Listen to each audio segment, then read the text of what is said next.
Buenas noches a todos y sean bienvenidos. Mi nombre es José y esto es Susurros del Diablo.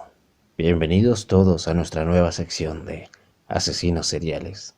Hoy traemos a Pedro Alfonso López, o más conocido como el Monstruo de los Andes. Pedro Alonso López, o más conocido como el Monstruo de los Andes.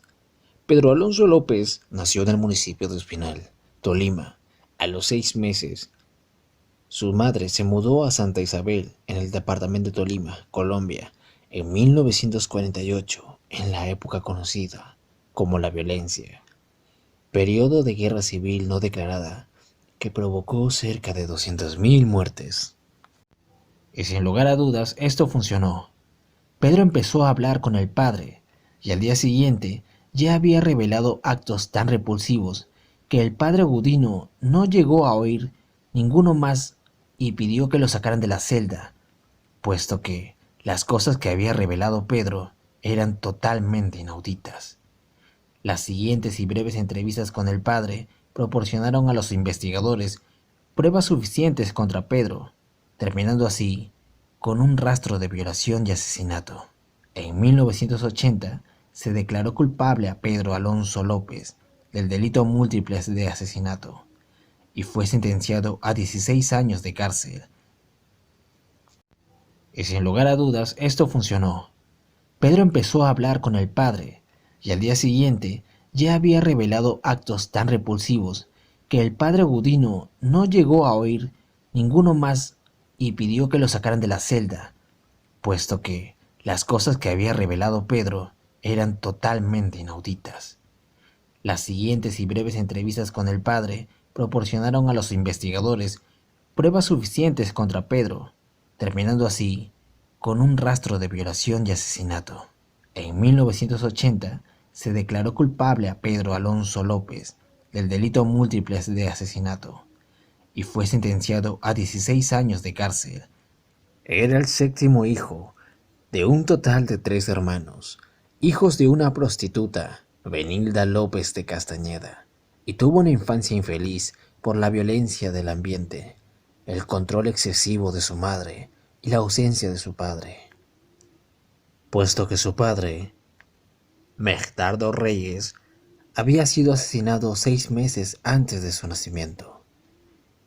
Vivían en una única habitación con cortinas que separaban, por lo que él y sus hermanos oían a su madre acostarse con los clientes todos los días.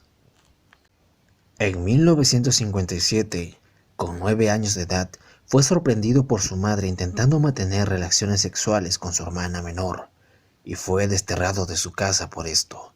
Y es así como Pedro vagabundeó en el estado de indigencia como un habitante de la calle en Bogotá, y fue abusado sexualmente por depravados que lo veían moribundo y solitario. A la edad de 12 años fue adoptado por una familia estadounidense y parecía que las cosas iban a ir bien para él. Sin embargo, como si fuese una mala broma del destino, sufre una nueva agresión sexual por parte de un profesor que le hizo huir de nuevo a las calles. En 1969, ya con 21 años de edad, fue encarcelado por hurto y en prisión fue abusado por 3 presos. Decidió no volver a ser una víctima y los asesinó días después. Como fue declarado en defensa propia, solo se le añadieron 2 años más a su condena. A su salida, en 1978, Pedro viajó extensamente por todas las partes del Perú. Durante ese tiempo, y es ahí cuando por fin se puede decir que el monstruo de los Andes surgió. Había empezado a atacar y asesinar a por lo menos 100 niñas y muchachas jóvenes de las tribus locales por toda la región. Había empezado a atacar violentamente y asesinar a por lo menos 100 niñas y muchachas jóvenes de las tribus locales por toda la región. En sus confesiones, dijo buscar a las que tuvieran la mirada más inocente, a las más dulces, y abordarlas de día porque pensaba que de noche desconfiarían estas. La verdad es que fue imposible verificar estas denuncias, pero lo que sí se sabe es que fue capturado por un grupo de ayacuchanos en el centro del sur del Perú, mientras intentaba secuestrar a una niña de tan solo 9 años de edad. Los ayacuchanos le despojaron de sus ropas, pertenencias y lo torturaron durante horas antes de decidir enterrarlo vivo. No obstante, tuvo la gran suerte de su lado porque un misionero norteamericano intervino y convenció a los captores que el asesinato era impío y que debía entregar a Pedro a las autoridades. En su retorno a Ecuador, Pedro empezó a viajar alrededor de las regiones. Incluso, frecuentemente se detiene en Colombia. Las autoridades pronto empezaron a notar un aumento en los casos de personas desaparecidas, más concretamente de muchachas jóvenes. Sin embargo, rápidamente estos concluyeron que se trataba al debido crecimiento de demanda de esclavas sexuales y trata de mujeres, por lo que Pedro tenía la suerte de seguir pasando por debajo del foco. En abril de 1980, ocurrió una inundación en Ambato, Ecuador, y esto causó que las autoridades tomaran de nuevo al archivo de casos de las personas desaparecidas, cuando las aguas rabiosas desenterraron los restos de 4 niñas. Días después de la inundación, una mujer de la localidad se dirigía a realizar sus compras a un supermercado local con su hija Mari, de 12 años de edad, cuando un hombre desconocido intentó raptar a la niña. La señora, que se llamaba Carvina, pidió ayuda para detener al hombre que trataba de huir del supermercado con su hija en brazos. Comerciantes de la localidad acudieron rápidamente a prestar su ayuda, capturando así al hombre antes de que pudiera escapar y reteniéndolo hasta la llegada de las autoridades.